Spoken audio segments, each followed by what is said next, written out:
오늘 주신 말씀 사도행전 2장 1절에서 4절 말씀입니다.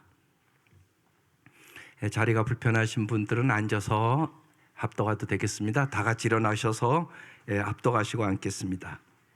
시작. 오순절 날이 이미 이름에 그들이 다 같이 한 곳에 모였더니 호련히 하늘로부터 급하고 강한 바람 같은 소리가 있어 그들이 앉은 온 집에 가득하며 마치 불의 엿처럼 갈라지는 것들이 그들에게 보여 각 사람 위에 하나씩 임하여 있더니 그들이 다 성령의 충만함을 받고 성령이 말하게 하심을 따라 다른 언어들로 말하기를 시작하니라. 아멘. 오늘 찬양단을 통해서 이미 성령에 대한 말씀 다 들은 거예요, 사실이야. 오늘 성령이 충만함을 받은 사람들, 사도행전 4번째 말씀이에요. 첫 주에 성령의 능력으로 사는 사람, 두 번째 기도에 힘쓰는 사람, 세 번째 봉사의 사람들, 그리고 오늘 성령의 충만함을 받은 사람들입니다. 성령의 충만함을 받지 않으면 우리는 죄악도, 세상도, 그리고 마귀도, 그리고 나 자신과의 싸움에서 이길 수가 없습니다. 이미 예수님의 제자들, 예수님 3년 반이나 따라다녔잖아요. 근데 전혀 안 변했어요. 근데 오늘 이 말씀, 성령의 충만함 받고 이들의 인생이 완전히 변하거든요. 오늘 정말로 우리 온 성도들이 성령의 충만함을 받은 사람들이 될 수 있기를 주의 이름으로 축원합니다. 오늘 본문은 인간을 구원하기 위해 이 땅에 오신 예수님의 죽음과 부활 및 승천의 결과로 이루어진 성령 강림에 대한 증언의 말씀이에요. 2000년 전 십자가의 구원을 우리가 현재형으로 지금 체험할 수 있는 것은 성령의 역사 때문에 그렇잖아요. 여러분이 보기를 했어요. 이스라엘 가보기를 했어요. 부활한 걸 봤어요. 십자가에 돌아가시는 걸 봤어요. 본 게 없잖아요, 진짜. 그런데 어떻게 믿으세요? 성령의 놀라운 역사로 믿게 된 것이란 말입니다. 따라서 기도인에게 성령 강림은 더없이 중요한 하나님의 은총의 사건입니다. 그래서 성령 충만함이 인생의 해답이에요. 이게 무슨 말씀인가 잘 깨달았으면 좋겠어요. 오늘 이제 한 절 한 절 잘 보시고 우리가 사도행전 말씀 나누면서 중요한 곳에 꼭 성경을 다시 집에 가서 읽으시면서 동그라미를 치세요. 첫 번째, 다 같이 한 곳에 1절 다시 읽겠습니다. 오순절 날이 이미 이름에 그들이 다 같이 한 곳에 모였더니 주님의 영이신 성령님께서 강림하신 때는 오순절이었어요. 이 오순절은 이스라엘 백성이 이집트 노예 생활에서 해방을 기념하는 6월절 후 첫 안식일부터 50일이 된 날이라는 의미로 오순절 이렇게 이름이 붙여진 거죠. 오순절이 되면 온 이스라엘 전역에 사는 남자들이 가족을 데리고 성전이 있는 예루살렘으로 모이죠. 그 수가요 200만 명이 넘었다고 그래요. 그러니까 엄청난 숫자죠. 그런데 주님의 영이신 성령님께서는 그 많은 사람들에게 임하지 않고 초대 교인들에게만 임했다는 거죠. 그때 그 교인들이 다 같이 한 곳에 모였더니 오늘 본문에 그렇게 써 있잖아요. 왜 성령님께서는 굳이 그곳에 임하셨을까요? 다 같이 한 곳에 모인 그곳에 임했단 말이에요. 여기 다 같이라는 이 헬라어의 뜻이요, 한 마음을 품고라는 의미예요. 한 마음이란 구체적으로 여러분 어떤 마음이었을까요? 예수님께서 승천하시면서 약속하신 성령을 기다리라 그렇게 분명히 말씀했잖아요. 그래서 약속하신 성령님을 기다리며 사모하는 마음으로 모였다는 얘기거든요. 오순절에 수많은 사람들이 모였지만 주님의 말씀을 쫓아 성령님을 온전히 사모하며 힘써 기도하는 마음을 지닌 사람들은 초대교회 교인들 뿐이었단 말입니다. 그러면 우리에게 이제 적용시켜 봐야죠. 여러분 오늘 이 아침 어떤 마음으로 오셨어요?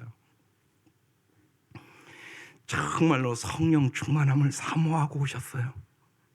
이게 중요하단 말이에요. 다 모이죠. 똑같은 모임이 아니라고요. 여러분의 마음속에 그래 내가 성령 충만하지 않으면 죄악을 이길 수 없어. 내가 세상도 이길 수 없어. 마귀도 이길 수 없어. 나 자신과의 싸움에서 내가 번번이 쓰러지네. 절제 하나를 못하네. 이런 게 있잖아요. 그러니까 성령 충만함 받아야 그 문제가 해결된다고요. 그러니까 매주 성령 충만함을 사모하고 와서 성령 충만함을 받아야만 한 주간을 승리한다고요. 그래서 물어보는 거예요. 여러분이 지금 어떤 마음으로 오셨냐고요. 그냥 매주 가는 거니까 그냥 오셨나요? 그럼 곤란하죠. 그런 마음에 성령은 임하지 않아요. 성령은 정확하게 여러분의 마음을 보세요. 하나님은 여러분의 중심을 보신다고요. 그래서 마음으로 예배를 드리셔야 되는 것이, 사모하는 마음으로 드려야 되시는 거예요.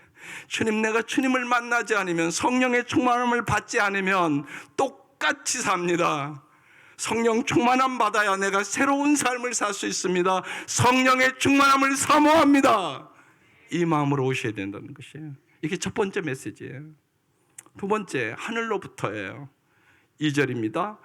시작. 호련히 하늘로부터 급하고 강한 바람 소리 같은 소리가 있어 그들이 앉은 온 집에 가득했다는 것이죠.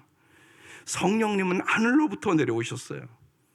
예수님이 요한복음 6장 38절에 이렇게 말씀하세요. 내가 하늘에서 내려온 것은 내 뜻을 행하려 함이 아니요 나를 보내신 이의 뜻을 행하려 하심이니라. 예수님이 왜 오셨다고요? 하나님의 뜻 행하려고.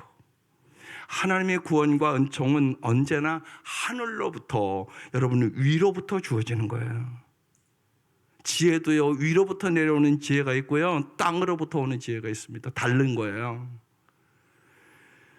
그러므로 위에서 내려주시는 구원의 은총을 입은 우리의 삶의 궁극적인 삶의 목적은 이 세상이 아니에요.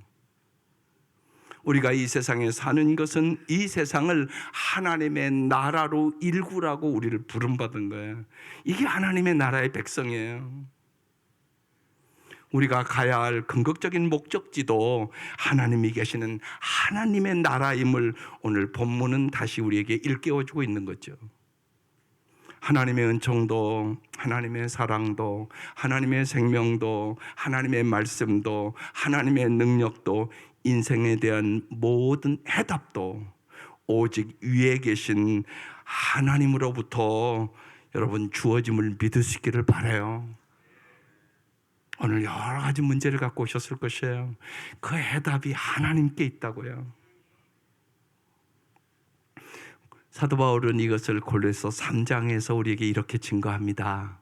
그러므로 여러분이 그도 함께 살려 주심을 받았으면, 여러분 예수님 때문에 새 생명 얻으셨잖아요. 구원 받으셨죠? 그럼 이제 어떻게 살아야 돼요?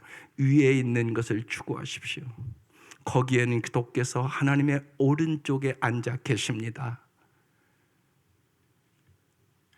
여러분은 땅에 있는 것들을 이제 생각하지 말고 위에 있는 것들을 생각하며 사십시오. 이게 크리스찬이에요. 그래서 힘들고 어려울 때 가만히 보세요. 여러분 땅의 것을 바라보고 있다고요. 사람 바라보고 있다고요. 그러면 낙심해요. 좌절해요. 끊임없이 상처받았다고 살아요. 그렇게 이제 살지 마세요. 위의 것을 생각하고 사세요. 정말 주님을 바라보고 사세요. 주님의 은혜로, 주님의 능력으로 사세요. 그래야 세상을 이길 수 있습니다. 참된 신앙생활은 무엇이냐? 위의 것을 쳐다보고 위의 것을 구하고 위의 것을 생각하고 살아가는 거, 이게 신앙생활이에요. 참된 교회는 그 중심이 위를 향하는 사람들의 모임이에요. 이게 참된 교회입니다. 위를 보지 않고 옆과 아래만 바라본다면 참된 그리스도인과 참된 교회가 될 수는 없어요. 오직 위로부터 임하신 성령님을 힘입어 언제 어디서나 오직 위의 것을 구하고 위의 것을 생각하고 위의 것을 실천해서 썩어질 우리의 육체를 하나님의 손과 발로 하나님을 위한 거룩한 산 제물로 쓰임받는 참으로 복된 성도들이 될 수 있기를 주의 이름으로 축원합니다.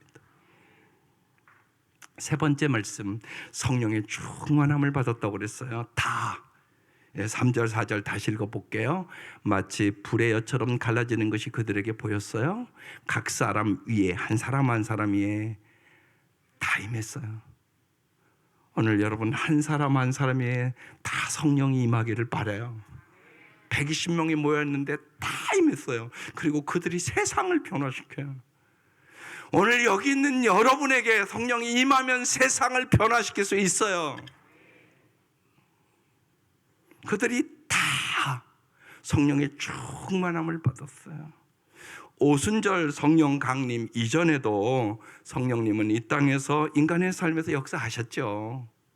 그럼에도 오순절 성령 강림이 중요한 이유는 인간을 구원하시려는 예수님의 죽음과 부활 그리고 승천의 결과로 이루어진 일이기 때문에 그래요. 다시 말해 예수 그리스도를 통하여 인간을 구원하시는 하나님의 섭리가 성령 강림의 사건으로 완결되면서 본격적인 교회의 시대가 새롭게 열리게 되는 거죠. 그러니까 이 시간부터 오늘 말씀 그부터 참된 교회가 열리기 시작하는 것이죠. 오순절의 성령 강림은 공동체에 임한 사건이고 그 공동체가 신약 최초의 교회로서 교회의 역사가 성령 강림과 더불어 시작되었다는 것이죠. 예수님은 사도행전 1장 5절에 이미 미리 말씀하셨어요. 요한은 물로 세례를 주었으나 너희는 여러 날이 되지 않아서 성령으로 세례를 받을 것이다. 그러면서 기다리라고 말씀하신 거죠.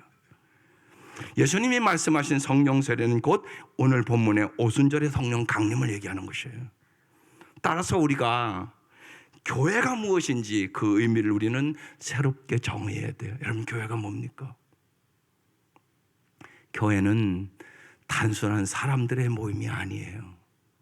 성령을 받은 사람들의 공동체. 그러니까 성령을 받지 않으면 진정한 교회는 될 수 없어요. 그냥 교회만 다니는 거예요. 성령 세례를 받은 사람들의 공동체, 이게 교회예요. 여기서 우리가 이제 이 성령 받은 사람들의 현상을 한번 살펴볼 필요가 있어요. 여기에 대한 오해가 많기 때문에 2절을 다시 볼게요.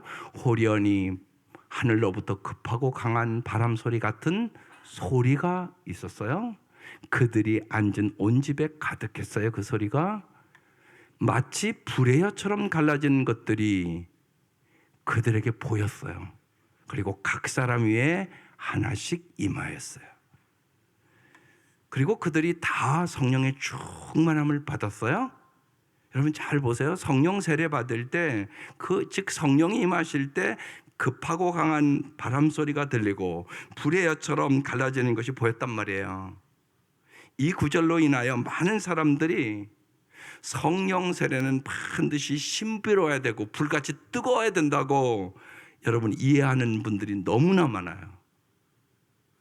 또 그렇게 가르친 우리 목사들의 책임이겠죠. 그런 교회도 많은 것 같아요. 근데 그렇지 않다고요. 이것은 성도들의 주관적인 체험이고 느낌일 뿐이란 말입니다. 그러면 예수님의 체험을 보면 알 수가 있어요. 마태복음 3장 16절에 예수님에게 성령이 임할 때 체험을 기록해 놓고 있어요. 예수께서 세례를 받으시고 곧 물에 올라오실 때 하늘이 열려요. 그리고 하나님의 성령이 뭐같이? 아까는 불같이 그랬어요. 그죠? 그런데 여기는 비둘기같이 내려 자기 위에 임하심을 보시더니 이렇게 기록되어 있어요. 예수님에게는 성령님이 평화와 고요의 상징인 비둘기처럼 임했다고 기록되어 있어요. 중요한 것은 오늘 사도행전 4절에 성령의 충만함을 받은 것처럼 보였다고 하지 않고 다 성령의 충만함을 받고 라고 단정적으로 증언합니다. 초대교인들은 성령 세례를 받음과 동시에 성령의 충만한 삶을 살게 되었다는 것이에요. 성령께서 임하실 때 각자의 느낌이나 체험은 얼마든지 다를 수 있지만 정말 우리가 성령의 사람이 된다는 것은 우리에게 나타나는 공통적인 결과는 성령 충만한 삶을 살게 됐다는 것이에요. 이건 누구도 예외일 수 없어요. 많은 성도들이 성령 세례와 성령 충만함을 혼동합니다. 성령 세례와 성령 충만은 다릅니다.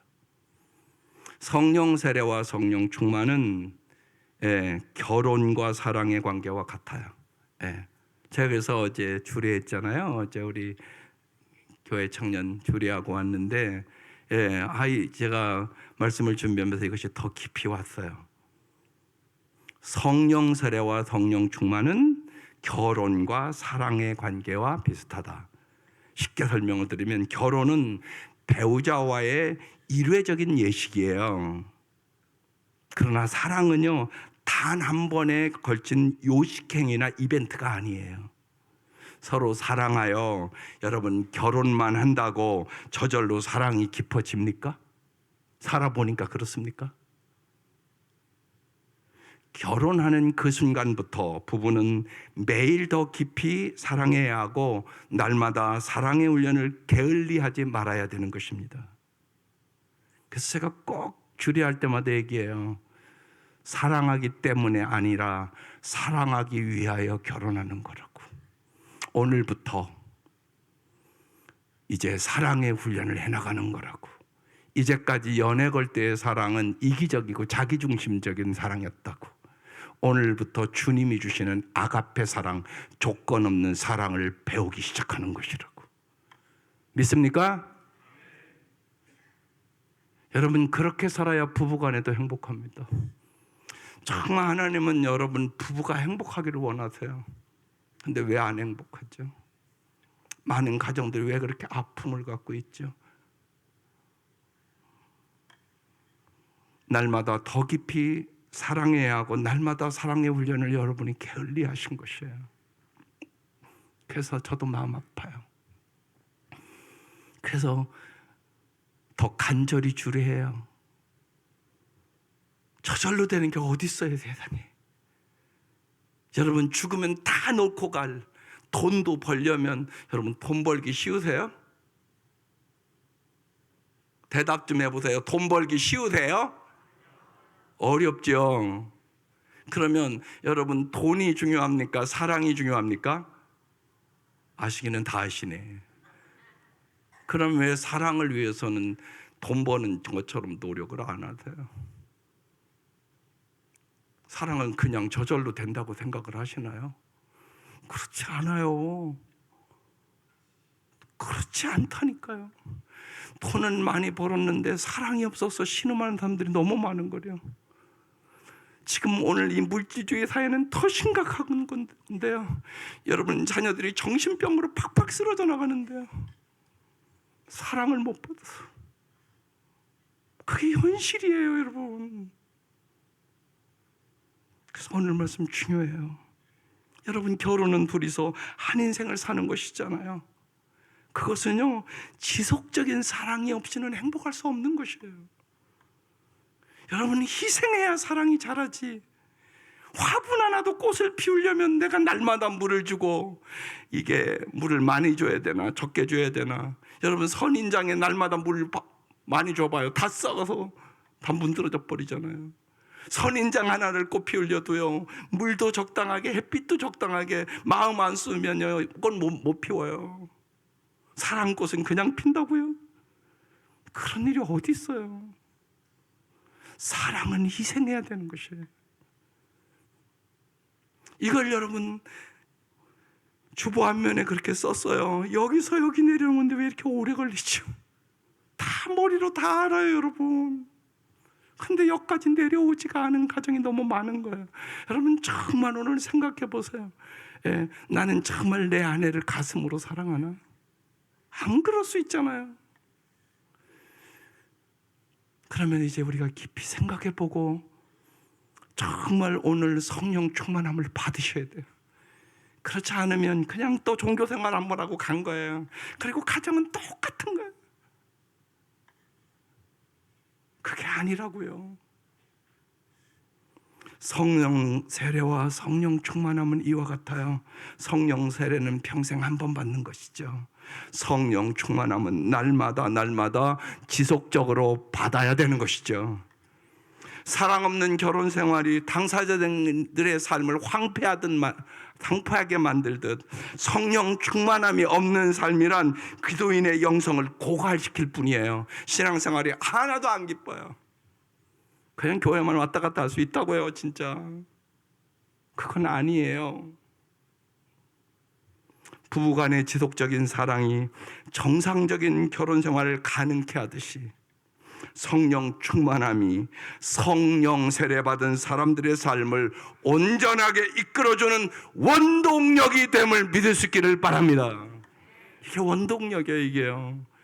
성령 충만함 받지 않으면 기쁘고 감사하고 찬양하며 신앙생활을 할 수 없어요. 안 되는 거예요. 그냥 매주 교회는 오는데. 그러니까 하나님이 안타까워 여기세요. 여러분, 신앙생활의 중요한 건 하나님의 마음으로 하는 것이에요. 하나님이 기뻐하실까? 하나님이 슬퍼하실까? 하나님이 마음 아파하실까? 우리를 보고 하나님 뭐라고 말씀하시는가 잘 들으세요. 내가 너를 보니 참 기쁘다. 저는 찬양할 때 이렇게 보잖아요. 보면요, 막 어린아이 같이 막 찬양 드리는 분이 있어요. 그러면요, 우리 손녀 생각해요. 우리 손녀가 요새 그러거든요. 얼마나 이쁜지 몰라요. 예, 아직 말도 잘 못해요. 18개월이 됐어요. 그런데요, 요새 이제 어린이집 가는데 노래를 하나둘씩 배워요. 예, 뭐는 뭐 뚱뚱해 그러면서 해요. 그런데 얼마나 이쁜지. 그런데요, 하나님도 저는 그렇다고 믿어요. 여러분, 예배를 그렇게 드리세요. 어린아이와 같은 마음으로 손뼉을 치면서 웃으면서 감사하면서, 여러분 그 모습을 하나님 기뻐하시는 모습이잖아요. 그게 참된 예배예요. 사람 눈치 살필 필요 없어요. 그게 참 아름다운 모습이에요. 어린아이와 같은 모습으로 주님 앞에 드리는 거. 결혼식이 각각 혼자 살던 여자와 남자가 이제 앞으로 둘이서 더불어 한 인생을 살겠다는 인생의 획을 긋는 예식이듯이 성령 세례 역시요, 홀로 자신만을 위하여 살던 인간이 성령님을 쫓아 사는 믿음의 획을 긋는 사건이 성령 세례예요. 그래서 저는 세례, 결혼식 하는 거다, 언제나 그렇게 얘기를 해요. 예수님과 결혼식 하는 거야. 이제 예수님과 동행하는 삶을 살아야 되는 것이야. 여러분, 그렇게 믿을 수 있기를 바라요. 여러분에게 질문 던져볼게요. 정말로 당신은 성령 세례 받았습니까? 성령 세례 받은 걸 어떻게 압니까? 여기에 대해서는 명확하게 대답할 수 있어야 되는 거예요. 사실이요, 무지하게 중요한 문제잖아요. 예. 결혼식 했습니까? 안 했습니까? 그건 모르는 사람 없잖아요. 결혼식 했으면 어떻게 살아야 되는가도 아시잖아요. 고린도전서 12장 3절에 사도 바울이 써놨거든요. 그러므로 나는 여러분에게 알려드립니다. 하나님의 영으로 말하는 사람은 아무도 예수는 저주를 받아라 하고 말할 수 없고, 또 성령을 힘입지 않고는 아무도 예수님은 주님이시다 하고 말할 수 없습니다. 여러분, 명확하지 않으세요? 말씀이요. 예수님을 주님으로 고백한다는 것은 예수님을 주인으로 고백하는 삶을 산다는 뜻입니다. 성령님의 도움이 없이는 예수님을 주로 고백하는 삶을 살 수는 없다고 얘기하는 것이에요. 명확해요. 정말 예수님이 여러분의 삶의 주인 될 수 있기를 바랍니다. 이게 성령 받은 사람들의, 성령 세례 받은 사람들의 고백입니다. 우리 중에 누가 정말 예수님이 우리의 죄를 위하여 십자가에 못 박히는 것을 직접 뵌 사람이 누가 있습니까? 예수님께서 죽음을 깨뜨리고 부활하신 것을 진짜 목격한 사람이 여기 누가 있습니까? 우리 중 이 모든 것을 직접 눈으로 본 사람은 아무도 없습니다. 그런데도 우리는 예수님을 우리의 주인이라고, 우리의 구세주라고, 우리의 구원주라고 믿고 있습니다. 여러분, 믿고 있죠? 어떻게 이런 일이 일어납니까?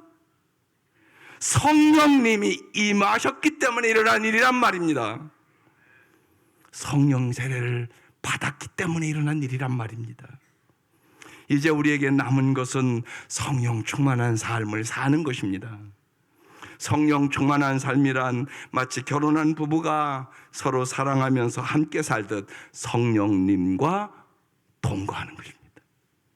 성령님의 인도하심 속에서 사는 것입니다. 그러면 구체적으로 성령의 인도하심 속에 산다는 것은 무슨 의미입니까? 요한복음 16장 13절에 예수님이 가르쳐 주셨습니다.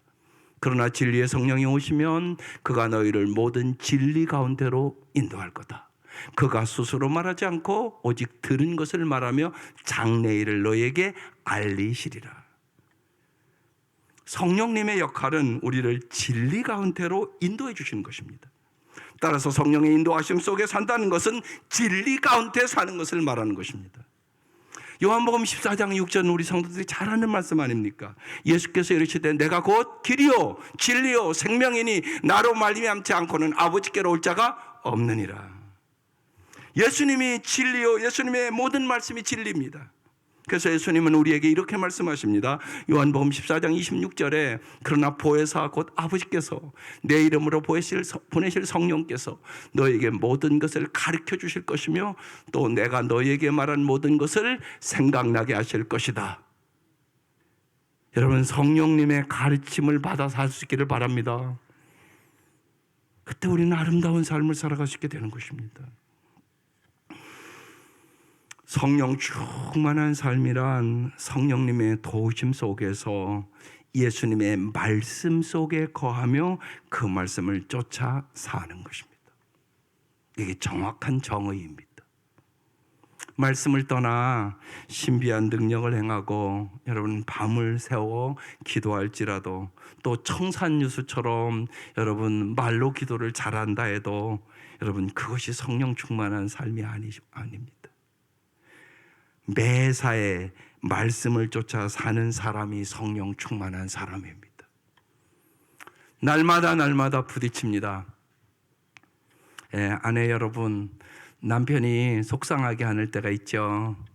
그때 내가 성령 충만하면 이길 수 있습니다. 성령 충만하지 않으면 함께 붙는 겁니다. 그리고 서로 상처 있고 서로 아파하게 되는 것입니다. 아마 그런 과정이 많을 것입니다. 어린아이들이 사춘기가 되고 그러면 말 안 듣습니다. 잘. 독립하려고 이제 독립운동하는 겁니다. 그러면 성령 충만하지 않으면 이제 애와 싸웁니다. 그러면 애들도 상처 입고 여러분도 상처 입습니다. 그러니까 성령 충만하지 않으면 우리는 아름다운 삶을 살아갈 수 있는 능력이 없습니다. 날마다 싸우고 지지고 볶고 상처 입고 그러고 삽니다. 그러니까 여러분 잘 보세요. 성령 충만하지 않으면 행복할 수 없습니다. 여러분 소유가 행복은 아닙니다. 소유가 많아지면 옛날보다 얼마나 잘 삽니까? 엊그제 시니어 예배 드리며 그랬습니다.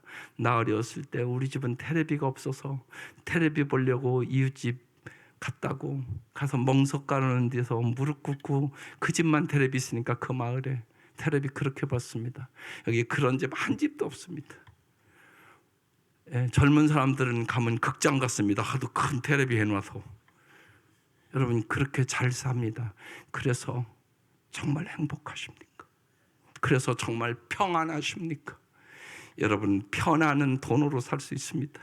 그러나 평안은 주님이 주시는 것입니다.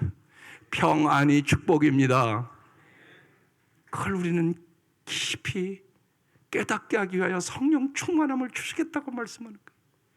날마다 성령 충만해야 정말로 너희들이 행복할 수 있고 너의 인격이 예수의 인격을 닮아 성령의 열매를 맺는 아름다운 인격을 가질 수 있고 성령이 주시는 은사를 가지고 네가 어떤 일을 하든지 기쁘고 감사하게 죽게 하듯 행하시는 능력이 생김으로 세상을 변화시킬 수 있다.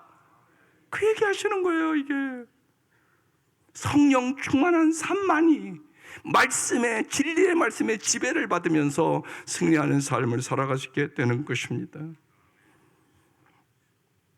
성령님은 진리의 영이고 우리를 진리이신 예수님의 말씀으로 인도하시는 분이십니다. 2000년 전 오순절에 강림하신 성령님은 오늘 이 아침도 바로 여기 계십니다. 예수님은 주님이시다 고백하는 사람들은 성령 세례 받은 사람들입니다. 이제 우리의 남은 숙제는 무엇입니까? 날마다 성령 충만한 삶을 살아가는 것이에요. 그래야 행복하니까. 그래 여러분의 인격이 정말 성령의 열매, 사랑과 희락과 화평과 인내와 자비와 양성과 충성과 온유와 절제, 예수님을 닮은 인격으로 정말 참다운 자유의 삶을 살아갈 수 있으니까. 여러분 꼭 잊지 마세요. 여러분보다 주님은 여러분이 더 행복하기를 원하세요. 부모가 자식이 잘 되기를 간절히 소원하는 것처럼 주님이 여러분이 영원히 잘 살기를 원하십니다. 그 방법으로 주님이 성령 충만함을 주시겠다고 말씀하시는 것이에요. 날마다 성령님에 대하여 깨어 있으십시오. 성령님에게 민감한 성도들이 되시기를 바랍니다. 성령님을 슬프게 하는 성도들이 아니라 성령님을 기쁘게 해드리는 성도들이 되십시다. 성령님의 인도하심을 쫓아 날마다 말씀 안에 거하시기를 바랍니다. 성령의 도우심으로 주님의 인격을, 무엇보다 주님의 마음을 가지십시다. 주 예수의 마음을 품은 사람이 진짜 복받은 사람이에요. 비로소 그때 우리는 성령의 열매를 맺고 정말로 초막이나 궁궐이나 내 주 예수 모신 것이 하늘나라, 이 찬양을 정말 마음으로 부르게 되는 것이에요. 정말 예수님 때문에 나는 참 행복해졌습니다. 예수님만으로 만족합니다. 이 고백이 뭔가를 깨닫게 되는 거예요. 이 은혜가 함께 하시기를 바랍니다. 날마다 우리 온 성도들이 성령의 충만함을 받아 말씀을 쫓아 사는 복된 성도들 되시기를 주의 이름으로 축원합니다. 기도드리겠습니다. 1분 동안 결단에 기도하는 시간이에요. 하나님의 말씀을 듣고 하나님은 여러분이 반응하기를 원하세요. 어떠한 자극에 대해서 어떤 반응을 보일까는 우리가 선택하는 일이잖아요. 주님, 성령 충만함으로 내 마음의 상처도, 내 여러 가지 인생의 원망과 좌절과 낙심도, 그리고 지금 어려운 일도 성령의 충만함으로 이기게 해달라고 여러분의 입술을 열어 간절히 기도하시기를 바랍니다.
하나님 아버지,